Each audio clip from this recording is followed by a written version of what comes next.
चैतवरो वाहो तेज चलबैसा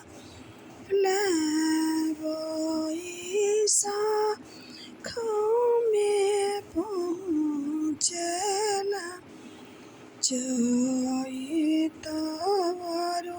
वाहो तेज बैसाख में पहुँचला। हम तुहाँ से पूछिले ए बरुआ के करे घरे जइबो। हम तुहाँ से पूछिले बरुआ के करे घरे जइबो।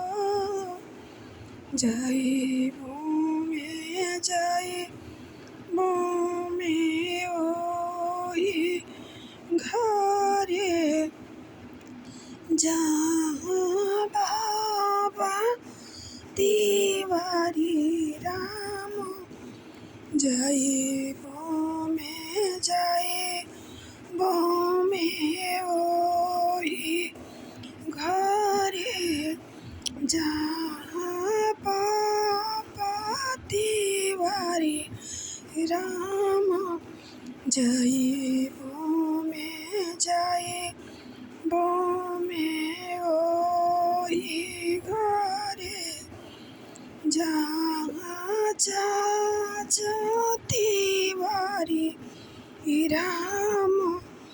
जऊ हम जानती कि ये बरुआ हमारे घरे आइबो।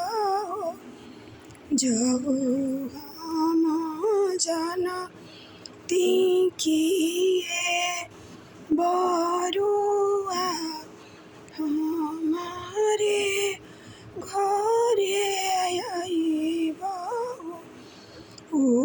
उसरखे जोता आई के धान मोतिया बोवती। उसरखे जोता आई के धान मोतिया बोवती। कंचन थार मजाई के मोतियन भीखी डरती। कंचन थार